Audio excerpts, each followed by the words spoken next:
mais on n'est pas tout seul. Si j'ose dire, Dieu merci.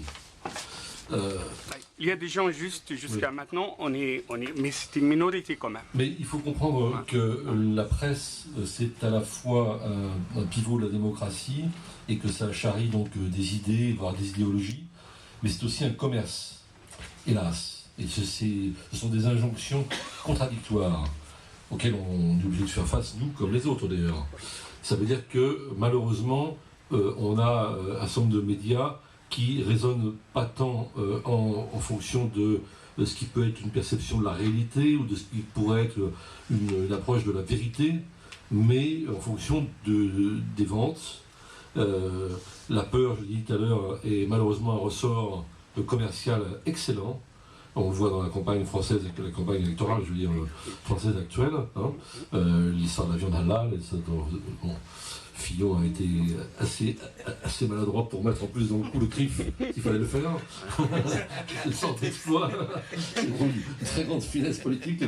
Enfin bref, toujours est-il que malheureusement beaucoup de médias pensent que des unes, et c'est commercialement le contraire n'est pas prouvé, hélas, que des unes sur la montée de l'islam, l'islamisme dans nos banlieues, etc.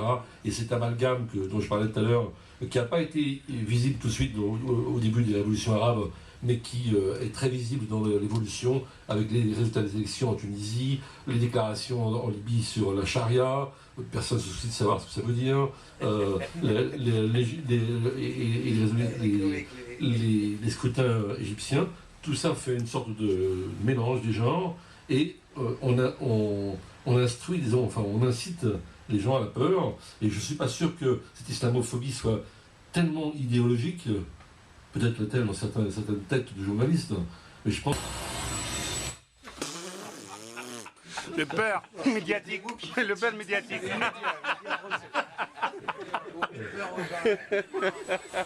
C'est Caroline Forest. Voilà, c'est la faiblesse humaine, voilà, on est... Enfin voilà, donc malheureusement, j'ai assez peu d'espoir, mais ça a à voir aussi avec l'évolution de notre société, des problèmes franco-français pour le coup. Hein. Alors la deuxième question qui nous éloigne un tout petit peu du sujet, mais j'y réponds quand même, sur Mohamed Azoua. Bon, vous avez vu que la Cour de cassation, oui, a cassé le jugement, on l'appelle... Le relaxation, oui.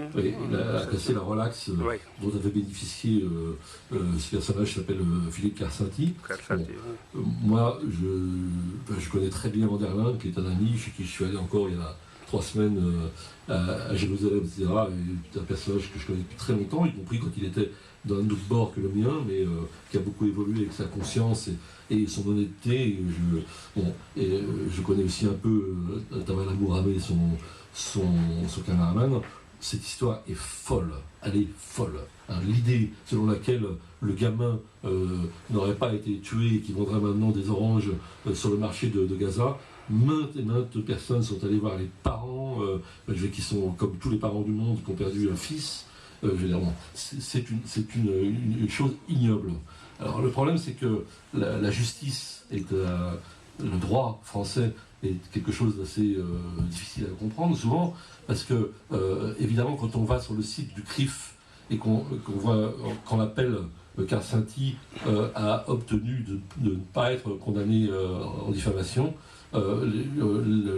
l'usage qui en est fait, l'interprétation qui en est faite, c'est que le gamin est vivant et que Vanderlyn a fait un faux reportage. La réalité du droit, c'est pas ça, mais c'est toujours difficile à expliquer. La réalité du droit, c'est que ils ont considéré que Carcenti avait le droit de croire ça, qu'il avait le bonheur, qu'il était de bonne foi. Bon, je doute totalement de sa bonne foi, mais sur le fond, en tout cas, le jugement ne s'est pas du tout prononcé. C'est évidemment un abus total et une malhonnêteté que de dire qu'ils ont donné raison à Carcenti, même dans le plus mauvais jugement qui était le jugement en appel. Hein. Donc on en est là, du coup ça va être rejugé, c'est un feuilleton épouvantable, ça dure depuis septembre 2000, ça mine à titre personnel Anderlin qui a été menacé, insulté, etc., y compris malgré les juifs ses enfants de à l'école, religion, c'est quelqu'un d'autre.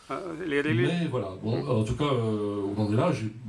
Ma conviction, je veux dire, c'est même pas une question de conviction, là, c'est une folie pure, cette machination. Surtout quand on sait qui sont ces personnages. Hypocrisie. L'Etula News Agency, on voit que c'est une agence de désinformation professionnelle qui intervient sur d'autres thèmes, toujours pour désinformer. Moi, je ne veux pas m'étendre là-dessus, parce que ce n'est pas tout à fait le sujet, mais je vous ai dit ce que j'en pensais. Merci. Question?